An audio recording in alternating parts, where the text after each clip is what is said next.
1 ફેબ્રુઆરી 2003 સવારના 9 વાગ્યાનો સમય કદાચ ભારત ક્યારેય નહીં ભૂલી શકે. આ વુમેન્સ ડે પર ભારતની 6 સ્ત્રીઓને અમારી સલામ.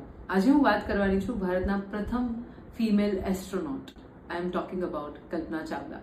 આઈ થિંક આપણે બધા કદાચ બહુ જ નાના હતા જ્યારે આ લાઈવ ટીવીમાં ટેલિકાસ્ટ થઈ રહ્યું હતું. મને આજે પણ યાદ છે કે ટીવી સ્ક્રીનની સામે આપણે સૌ બેસી ગયેલા અને બધાને એક્સપેક્ટેશન હતી કે બસ થોડીક જ વારમાં એ સ્પેસ શટલ લેન્ડ થશે.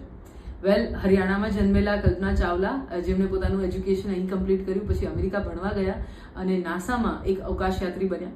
એ પછી 1997માં પોતાની પહેલી સ્પેસ જર્ની એમને કમ્પ્લીટ કરી અને એ પછી 2003માં જ્યારે બીજી વાર કોલંબિયા મિશન પર ગયા ત્યારે સૌને ખૂબ જ એક્સપેક્ટેશન હતી અને ભારતને પણ ખૂબ જ અપેક્ષા હતી. અને લેન્ડિંગ થવાના જસ્ટ થોડા મિનિટો પહેલા, પૃથ્વીથી જસ્ટ થોડા સમય પહોંચવાના બાકી હતા ત્યારે એમનું એ સ્પેસ શટલમાં કંઈ એક્સિડન્ટ થયો અને આપણે સૌએ એ ધડાકો લાઈવ જોયો છે. આ સાથે કલ્પના ચાવલાને તો આપણે ગુમાવ્યા, પણ કદાચ દરેક સ્ત્રીમાં એક આશાની કિરણ જગાવી ગયા કે તમે ચાહો તો કંઈ પણ કરી શકો છો.